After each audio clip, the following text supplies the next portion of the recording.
Assalamualaikum warahmatullahi wabarakatuh. Ikhwani fiddin wa akhwat fillah, azakumullah. Yang menyuruh kita ingat mati Rasulullah SAW. Sebab kita akan betul-betul menggunakan waktu kita sebaik-baiknya karena kita akan mati. Umpamanya kalau seandainya kita tahu umur kita umpamanya 25 tahun umpamanya. Kemudian kita tahu ajal kita setahun lagi kita akan mati. Umpamanya kita tahu. Apa kita diam, bermain-main atau melakukan amal soleh? Mesti kita melakukan amal soleh. Kalau kita tahu, tapi nggak ada yang tahu. Atau dia umur 50 tahun, dia tahu bahwa umurnya 51, dia pasti meninggal umpamanya. Kalau dia tahu demikian, mesti nggak akan dia sia-siakan waktu itu. Setiap hari dan setiap menit, setiap jam dia melakukan amal soleh. Karena apa? Dia pasti akan ditanya di kuburnya, dan dia pasti akan kembali kepada Allah dan akan dihisab. Makanya Nabi menyuruh kita sallallahu alaihi wasallam untuk banyak ingat mati, supaya betul-betul kita gunakan waktu kita untuk taat kepada Allah. Kata Nabi sallallahu alaihi wasallam, "Aktsiru dzikra hadhimil ladzat al-maut." Kata Nabi, perbanyaklah kalian mengingat pemutus pemotong kelezatan. Pemutus kelezatan atau pemotong kelezatan, yaitu kematian. Hadis ini sahih, Hasan Sahih, Ahmad Tirmidzi dan yang lainnya. Jadi disuruh kita banyak ingat mati, ingat kematian, bahwa kita ini pasti mati. Karena banyak manusia nggak ingat mati. Kalau antum lihat, ya orang-orang nggak ingat mati sudah. Atau para pejabat nggak ingat mati. Ya, para pejabat sudah lengser pengen naik lagi dia, betul nggak? Iya, nggak ingat mati dia. Makanya ketamakan manusia kepada jabatan lebih daripada ketamakan dia kepada harta. Riasah kedudukan jabatan itu sumber fitnah, sumber kezaliman, kata Syekhul Islam Ibnu Taimiyah dalam Majmu' Fatawanya. Jadi hubur riasah, kepemimpinan itu luar biasa, akan membawa dia kepada kezaliman, kebohongan, dosa dan yang lainnya. Makanya kita lihat banyak orang yang nggak ingat mati, udah umur 50 masih tetap pengen mencalonkan diri jadi pejabat. Akhirnya ujung-ujungnya apa? Ditangkap KPK ujung-ujungnya. Ada ujung-ujungnya di penjara. Kesian orang-orang ini, kesian. Mestinya kan dia berlomba-lomba melakukan amal-amal soleh, ketaatan. Jabatan, dunia, nggak ada arti apa-apa di sisi Allah, nggak ada arti apa-apa. Itu semuanya mata'ul gurur. Dunia dan semua isinya lebih jelek daripada bangkai kambing. Dunia dan semua isinya lebih jelek daripada bangkai kambing, kata Rasulullah SAW. Ketika Nabi melewati seekor bangkai kambing, Nabi mengatakan kepada sahabat, siapa yang mau bangkai kambing ini? Kata sahabat, ya Rasulullah, cacat, telinganya cacat. Kalau seandainya dia hidup, kita nggak mau ternyata. Apalagi sudah jadi bangkai. Dunia ini lebih jelek dari bangkai kambing, kata Rasulullah SAW. Hadis sahih riwayat Muslim. Maka kenapa manusia berlomba-lomba dengan dunia? Rugi buat dia. Dengan jabatan, dengan kekuasaan, nggak ada artinya sama sekali. Dunia ini tidak ada harganya meskipun hanya seberat sayap nyamuk. Nggak ada harganya. Kata Nabi, "Lau kanatid dunya ta'dilu 'indallahi janaha ba'udatin ma saqa kafiran minha syarbata ma'in." Kata Nabi, kalau seandainya dunia berharga seberat sayap nyamuk, orang kafir nggak akan diberikan minum oleh Allah, setetes air nggak akan diberi. Dunia ini nggak ada harganya. Kalau nggak ada harganya, ya kita cari yang mana?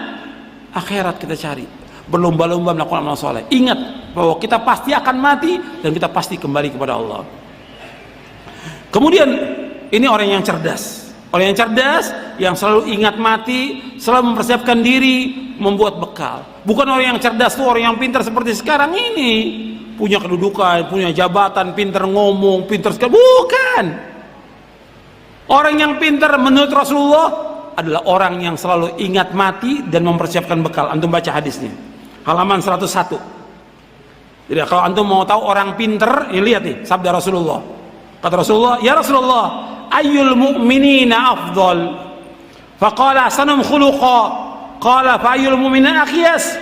Qala aktsaruhum lil mauti dzikra wa ahsanuhum lima ba'dahu isti'dadan ulaikal akyas. Wahai Rasulullah, siapa orang yang mukmin yang paling utama? Yang paling utama orang mukmin yang mana? Rasulullah SAW menjawab, orang yang paling baik akhlaknya. Ingat, orang mukmin yang utama yang paling baik akhlaknya. Orang tersebut bertanya lagi, ya Rasulullah, orang mukmin yang paling cerdas, ayyul mu'min akyas. Akyas dari kayis, itu orang yang pintar, cerdas, jenius. Siapa orang yang paling jenius, yang paling pintar? Apa kata Rasulullah SAW? Aktsaruhum lil mauti dzikra wa ahsanuhum lima ba'dahu isti'dadan ulaikal akyas.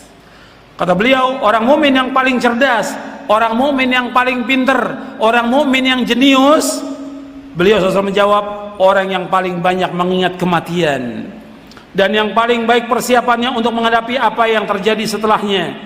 Mereka itu orang-orang yang paling cerdas. Jadi kalau cerdas itu orang yang ingat mati, mempersiapkan bekal untuk akhirat. Orang mukmin, sekarang saya mau tanya kepada antum, terutama yang ngantuk ini ya, yang ngantuk ini. Saya mau tanya, Allah menciptakan rahmat itu berapa? Coba tuh, yang ngantuk tuh. Iya, jangan nengok semua ke belakang, jawab. Allah menciptakan rahmat berapa? Kok nggak jawab? Ini katanya anak-anak pondok sebagiannya nih, kok nggak bisa jawab anak pondok? Atau saya tanya ustadz nih, jangan-jangan nih. Iya. Allah menciptakan rahmat berapa? Berapa? Allah ciptakan rahmat 100. Allah menurunkan rahmat di muka bumi ini berapa? 1. Yang 99 di mana? Di sorga. Yang 99 di sorga. Kalau orang yang beriman dan berakal nyari yang 1 atau yang 99? Ya, kalau orang yang cerdas, akalnya cerdas, pinter, nyari yang mana? 99, bukan yang 1. Yang dicari itu yang 99, bukan yang 1. Itu yang cerdas.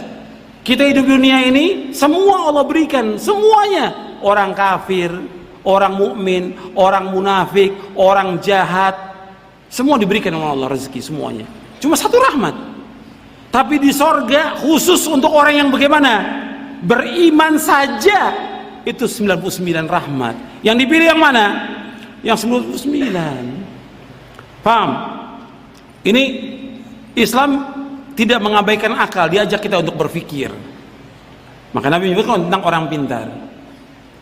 Saya ambil contoh yang lain lagi, yang gampang ini, yang gampang tentang sholat berjamaah. Sholat berjamaah fadilahnya berapa? 27. Kalau kita sholat di rumah dapat pahalanya berapa? 1. Sekarang ini ada perusahaan mau gaji kita 27 juta satu perusahaan. Kerjaannya sama, yang 1 juta. Kita pilih yang mana? 2 perusahaan sama pekerjaannya. Kerjaannya sama, yang 1 gajinya 27 juta, yang 1 juta. Kita pilih yang mana? 27. Kalau pilih yang 1, berarti orang itu gimana akalnya? Waras apa enggak?